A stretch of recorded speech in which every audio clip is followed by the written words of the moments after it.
Okay. I just wish more people would watch the cast, dude. Would watch the what? The cast. The cast? What's the cast? Oh, the podcast. I need to explain everything. Welcome to Downshift, everyone. My name is Paulo. And my name is Matt, and we have spent the week with the Lexus RX450h Plus. That means it's the plug-in hybrid. It's the first RX with a plug, as we'll cover in the video. I'm going to cover the 15 things that you should know about this RX450h Plus. Yes, and we'll get behind the wheel. We'll talk about some of the standouts for the week and how it stacks up to some of the competitors. Let's do it.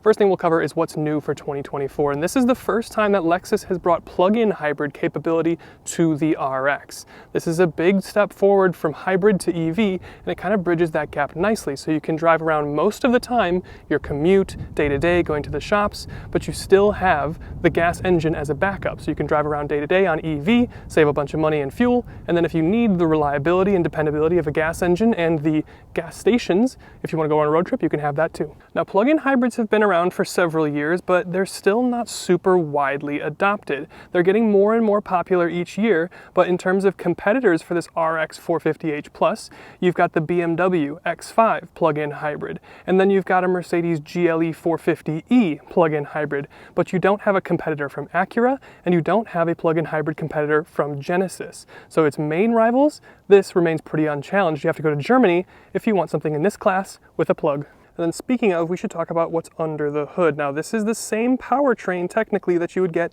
in a Toyota RAV4 PRIME, or they're going to call it plug-in from now on, or the Lexus NX plug-in. You get a 2.5 liter naturally aspirated 4-cylinder, and you get 3 electric motors, 2 in the front and 1 in the rear. Total net horsepower is 304, and you get 37 miles of range as advertised from an 18.1 usable kilowatt-hour battery pack. Though when I've plugged in, it is January here in Wisconsin. When I plugged in, it's showing about 34 miles on the clock, but I did a real-world range test and got about 36, so I would say that 37 miles is true, actual, usable range when you get this in more mild conditions. But if you run out of electric juice altogether, you're going to be good for about 35 mpg combined, and with the level 2 that I have at my house, it'll charge this thing from flat to full in about 2.5 to 3 hours, and that is pretty accurate based on what I've seen. I get this question a lot on the comments, actually, when we do plug-in hybrid reviews. They're like, well, do you lose all that extra electric horsepower and torque when the battery goes flat? No, because you still have hybrid. It still keeps some in reserve, you just can't drive exclusively on electric. But then in terms of driveline, where does that power go? Well, here versus the CX90 from Mazda that we were in last week, this goes through an eCVT and has E all-wheel drive. That means there's not a mechanical linkage between the front and the rear wheels. It's just an electric motor that kicks in with the battery pack. So even after you deplete your plug-in hybrid range, it is still going to keep power in reserve so you can kick in those back wheels if you're in inclement weather. Now, a couple things on the EV side. The motors, I've noticed, are stronger than those were in the Mazda CX90 that we had last week, which means you don't have to use the gas engine to get some extra power and extra performance. These motors are a little bit more stout. This is also significantly more efficient than the Mazda was last week. I'm seeing about 2.4 miles per kilowatt hour versus the 1.9 that we had in the Mazda CX90 last week. That being said, that Mazda CX90 is a bit bigger, you have a third row, and it's 400 pounds heavier, so that could have something to do with it. Also aerodynamics, tires, and a number of other things. But this is a pretty efficient and pretty robust plug-in hybrid system, and based on what I'm seeing in the real world, the numbers are pretty accurate from what Lexus claims. And in terms of weight and dynamics, we'll talk about this a little bit more behind the wheel, but 0 to 60 is good for 6 seconds in the real world, just about. That's pretty good for something of this size and only having a 4-cylinder. Now, this thing tips the scales at 4,800 pounds, so it's not exactly lightweight. It's not meant to be a sports car. This also doesn't have the adaptive suspension. You have to go to the F-Sport for that, and you can't get the F-Sport in the plug-in hybrid. Plug-in hybrid comes exclusively in luxury guise, so if you want the more sporty, performance-oriented Lexus, you're going to have to forego the plug. And we'll touch briefly on styling here. I do want to take a minute to apologize for the state of the paint, especially on the side. There's going to be some salt and road debris. It's just the reality of filming here in Wisconsin in January. But that's why when these cars get dropped off, I take them here and get nice clean B-roll while they're still clean. But talking of the front, it's a little bit more of a bulged hood that cascades into your spindle grille. It's body colored, and it's a fairly cohesive design. I think from a stylistic perspective and a design perspective, it's cool. In execution, it's not exactly my favorite. I like the previous generation of the RX, but that's just one man's opinion. But you get the very sharp Lexus L or check running lights with your triple beam LEDs and some LED fogs down at the bottom. And gray is usually the most boring color you can get for a car, but here with Lexus, they found a way to add a little bit of shimmer and sparkle to the car. Coming around the side, we do have the luxury package. You can see we have body-colored wheel arches and some nice big 21-inch wheels, multi-spoke kind of gunmetal finish to match the body color. Obviously, we have a little bit of a curve. Again, I apologize for the salt on the car, but it kind of terminates up here, and then you've got a nice slopey C-pillar design, but overall, it's a pretty clean profile. It's typical Lexus RX. It's much more swoopy and elegant than the previous generation, but this has been out for a number of years now, so it should look pretty familiar. Of course, we've got our floating roof detail with our chrome stripping and LED taillights with the little L checks. And it's, of course, full width with Lexus spelled out in script. But overall, a pretty handsome thing. Leave it down in the comments what you think about the styling. It also looks like there's not a rear wiper, but it is tucked up right under there. And when you do want to plug in the car, it is on the rear passenger side, and there it is. And then we'll check out the trunk. As you can imagine, it is of course powered, fairly quick, and you do have close and lock along with some manual controls there. With the trunk open, this is, I'm going to be honest with you, it is a little smaller than the rest of the segment. You're looking at about 30 cubic feet of cargo space with the rear seats up. You can fold them down and get about 46.2 cubic feet of space. That's still pretty small for the segment, but this is kind of an in-betweener. That's kind of what the Japanese do compared to the Germans. The Germans are a little bit more segmented, and the Japanese kind of float in between those segments. But you can power fold the rear seats from the trunk here, and they fold very slow and in a very dramatic fashion, but that is because it's a luxury product. The motors are quiet, they fold nice and clean, and the floor is pretty flat once they do fold. You also have some hangers back here. That one's because the headrest is up. But you have some chargers as well, and you even have, despite this being a plug-in hybrid, a little bit of extra storage under the floor. And one of the nice things about the plug-in hybrid is you have a pretty comprehensive outlet back here. We'll do up to 1500 watts or 1.5 kilowatts. That's pretty good. Nice functionality if you want to go towing or tailgating or whatever you want to do, you can do it from the back of your RX. And we'll check out the rear doors. You will notice that the door handles themselves stay fixed, and there's a little rubber piece that you press here and it electronically releases the door. It's the same thing on the inside. You actually push this in and then it electronically unlatches and you can push the door. It is also a mechanical failsafe built in right there. But starting with the door card, very, very pretty leather wrapping on everything. This is a dark brown, I hope that comes through in the video. And then like an off-white with some suede, even covering the Mark Levinson. This is interesting. Everyone goes for a metallic speaker grille, but Lexus goes with this kind of fabric wrapped one. You do have rear window shades, which is quite nice, and very, very nice diamond perforated seats here with the same suede detailing and almost like a feathered effect. Very, very cool. I'm going to step in. I'm 6'1", but before I do want to note that you can adjust your recline here because you have that upgraded package that we saw with the electronic release from the rear seats. Now this seat is artificially far back because it does the concierge thing where it moves the seat out when I get out of the driver's seat. But even with it back, you can see that I still have several inches of knee room in front of me, and the seats are actually really, really plush, really comfortable, might even be more comfortable than the front seats. I do like the rear seats here quite a bit. I do feel like I'm sitting fairly high, but overall, really comfortable. I've got plenty of knee room. The problem a little bit is headroom. I've got my hat on here that my wife crocheted for me, so everyone leave it down in the comments how much you love this hat, but my hat does rub on the fabric headliner up here. But overall, very comfortable.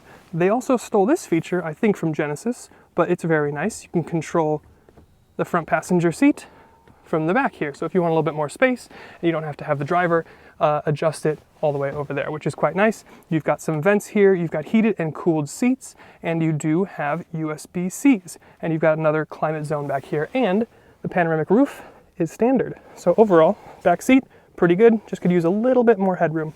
And then the front seats, very similar to the rear seats in the same suede detailing, diamond perforation. These are heated, these are cooled. There is not going to be a massage option for the RX.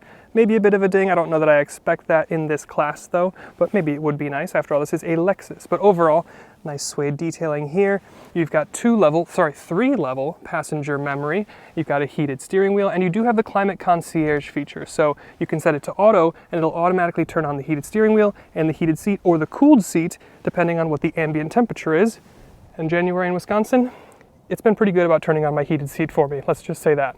And when we talk about the overall interior or cabin experience, this is always where Lexus shines, and it's no different here in the 450h. And actually, arguments could be made that it's even better here in the plug-in hybrid because the 450h Plus is only offered with the top luxury package. You can't get it in the more sporty, performance-oriented F Sport trim. You can only get it with the luxury designation, which is quite nice, and in my opinion, proper Lexus and how they should be spec'd out if it's not going to be a full F product. But we'll start with the door cards. We touched on it a little bit in the back. Really nice suede and almost feathering material, fabric-covered speaker grills, wood on the steering wheel. Of course, the wood itself doesn't get heated, but it's heated everywhere else, and you still have heating on the back side of the wheel, so it is quite good. You, of course, have a really nice kind of encapsulating effect from the dash design, some more wood here, and even in your center console. You've got a big screen here, and your climate controls are baked into the screen, but they're constantly here at the bottom of the screen. Everything's pretty much just a touch away, and with the auto, as you can see here, climate concierge function, there's not really a huge reason that you need to get into the screen very often. But overall, the build quality is incredible. The leathers are incredible. There's Alcantara or suede everywhere. It's really, really nice. I love the Mark Levinson audio system, and it's just designed and built really, really well, as you would expect to see from a Lexus. Definitely a luxury interior. And then when we get to the overall tech experience, it's pretty good, not exactly perfect. You do have a full color head-up display, gives you loads of information, especially when working with your safety suite, which is quite good.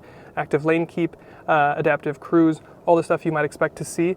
These buttons obviously don't have any designations on it because what you do is you work with the head-up display to see what the buttons are that you're interacting with, and you can program them to do different stuff. So it's a lot of media controls over here, and it's a lot of safety suite stuff over here.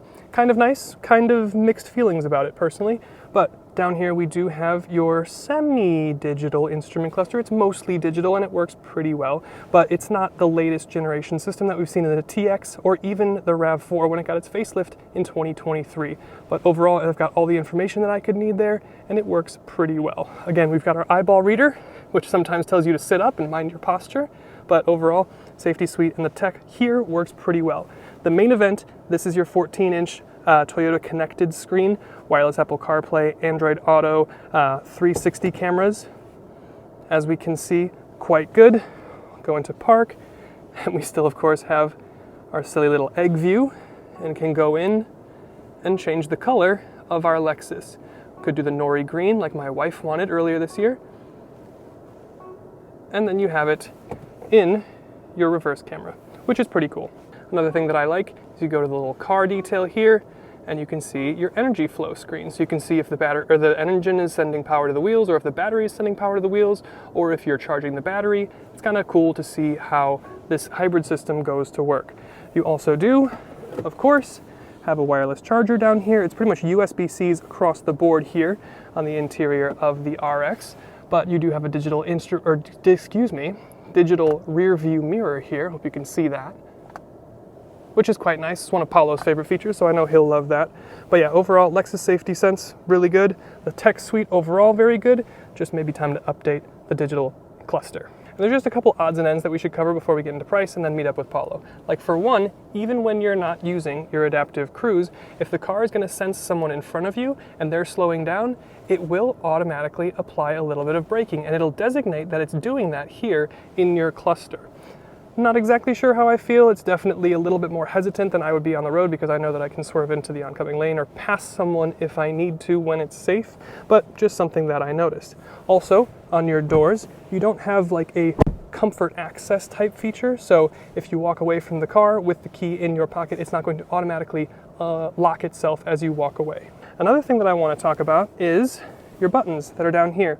You have HV, EV, this is kind of your hybrid or electric vehicle designation. You can kind of choose, and if you hold this button, it'll just run the gas engine, and it'll use the engine and the recuperation from the brakes to charge the battery back up so you can run on fully electric range. So if you don't have a possibility to plug this in, then you can still get some electric range as the battery recoups energy from the engine and from your braking or coasting, which is quite cool. The interesting thing though is you see you don't have drive modes down here, but you do have this button. This is your trail mode, which seems oddly important considering that the rest of your drive modes you have to go into here and then you can select normal, sport, and eco. Now this is a plug-in hybrid. I don't expect people to be doing a lot of sport driving, but I expect it to be mostly an eco, but just interesting that they would choose to have a fully dedicated trail button here, but not give you a dial like Lexus usually does for your more normal drive modes. And one of the cool things that I noticed, you go to seat controls here, and I can control the rear seats and how they fold from the front of the cabin here. I can also cancel it, and I can raise them. Again, it takes a while, but it's pretty cool. It's nice to have. The other thing, and this is a very Lexus feature that won't come across in camera, but the window motors are shockingly quiet and weirdly refined. And before we go for a drive with Paulo, we do have to talk about price. Now, a normal RX from Lexus starts at $50,000, but this, being the plug-in hybrid 450h Plus, it starts at $70,580, at least it did at the time of this filming, which makes it the most expensive RX that you can get, and not by a little bit. But this is also the most robust and the most utilitarian or capable, or maybe versatile is the word.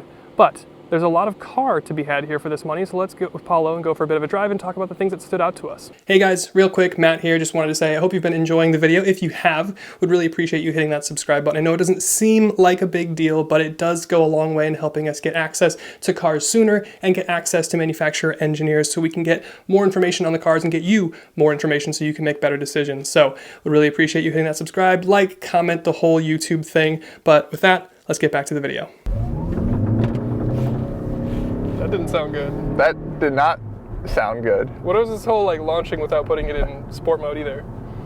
Dude, I don't, like, it's going to take me 3 minutes to get into the I was going to say, let's time how long it takes you to get into sport mode. It's going to take me forever, but I'm glad have a button? I'm glad that I have the multi-terrain button right here. Yes, the trail mode in your $75,000 luxury plug-in hybrid. Yes. That's more important than an eco mode or normal mode or sport mode. Agreed. Now that being said, I do really like this. Yeah. I do really like this car. I very much believe in the plug-in hybrid thing. I think it makes a lot of sense. This has real, usable, real-world range at like 37 miles of electric. That's what they claim. We've been testing in like 15 degrees all week, and I've been getting 36. Taking it off the charger, it shows 34, but I did real-world test 36 miles of range. So that's really pretty good. That's going to get most people to work, probably back, maybe to the gym, store, whatever. So that's really, really pretty good. Yeah, and I think one of my biggest standouts is just that it's a really tried and tested powertrain now. I mean, it's in a few different Lexus lineups. It's in the RAV4, the plug-in hybrid. So it's nice to know that you're going to have that reliability of Toyota and Lexus, and it's in multiple things now. Totally agree. We had the CX90 plug-in hybrid, was it last week or the week before? And that was, so this is CVT. Yes, and it pairs really well. Yeah, that was a stepped normal automatic gearbox, and this is so much smoother. I know everyone has their feelings about CVT, but here in something like a plug-in hybrid, it makes a lot of sense. It really just kind of works better, is the truth. It's not jerky, and granted that Mazda system is a little bit, needs to be refined, but it's really, really smooth. The transition between gas and electric, really, really good. Yeah. Really impressed with the finesse and the refinement of the powertrain.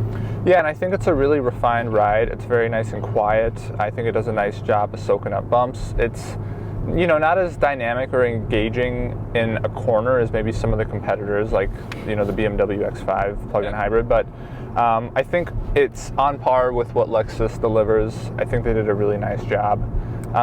In terms of my standouts on the negative side, these are kind of little nitpickies, but it charges slower than some of the competitors, and I know that's not that big of a deal because it takes like 2-3 hours to charge this battery. On a level 2, yeah, it takes about 3 hours to charge at my house. I mean, you know, you're probably talking a few minutes at that point, but it's still worthy to point out. And then I just will say, if you don't want to go a level 2, you don't want to install and take that cost on at your house, you can plug this thing in on a normal house outlet, and it'll charge overnight, like 10, 12 hours, something like that. So you can plug in when you get home, by the time you leave in the morning, you should have full charge. Yeah, it's a good call out. So, and then my other two small ones is just the wood grain that we have here, which is 30% of the steering wheel. Stays very cold even if your heated steering wheel's on, and apparently to Matt I need to hold it differently than I do, but just something I thought I'd mention. So yeah, we're going to bring our private beefs into the video. I mean, apparently I hold the steering wheel wrong. And then the third little thing is just like the multi-use buttons, multi-touch. I'm not the biggest fan, but I do like that it shows up on the heads-up display, and like I have gotten a bit more used to it. Yeah, that's not my favorite thing. I think they're kind of moving away from that, at least on, I think maybe it was the TX. But no, the standouts that I had from this week with this car are just like, Lexus always gets the brief right. They always are like really true to form with what they bring. It's a self-aware product. It's not pretending to be like super sporty or performance oriented. It's just really, really comfortable. The interior, the leather quality, the stitching, all of the stuff, like you get heated and cooled back seats. Yeah. Like it's just a true luxury experience, really smooth powertrain, really refined, and just like a really impressive luxury product. And that's what I want from a Lexus plug-in hybrid, especially because like you can't even get the plug-in hybrid with the F Sport. So they're not pretending to be sporty at all. They're just like, this is what it is, it's comfortable, it's luxurious, it's super efficient, that's what you want, we know you want that, here it is. Yeah, I think there's still two questions that we wanted to talk about. Yeah. So let's go quick on these, rapid fire. Yep. Is it $20,000 more of a car than you get with the RAV4? I'm still calling it the Prime, but the XSE. No, it is not. I mean, well, it depends on who you are, but to me, I think to most normal people, like if you're stretching to get the Lexus, either the NX or the RX plug-in versus the RAV4 Prime, if you're stretching to go the Lexus route, save your money, and the RAV4, it's the same powertrain in the RAV4. Mm-hmm. It's just as much, you're going to get a little bit more range because it's lighter. Obviously the thing that you're missing out on is like the Lexus Mystique, the really nice leathers, the woods, the suedes, the detailing, like all that stuff. The material, the Mark Levy, you know, cooled, it's more cooled refined. Rear seats. Exactly. It's quieter, it's more refined here in the Lexus, but the RAV4 Prime is going to get you 90% of the car. Yes. For $20,000 less, thereabouts. But no, I mean, as far as this goes, if you want, because I think the RAV4 Prime is like just an incredible value overall. Yeah. But if you want that, with the reliability, with the smoothness, with the Toyota-ness underneath, but a luxury shell and experience, this is a great way to go. Yeah. So I think with that, unless you have anything else. No, I'm good. Thank you to Lexus for letting us have a go. Thank you for watching, and we'll see you in the next one. Bye, guys.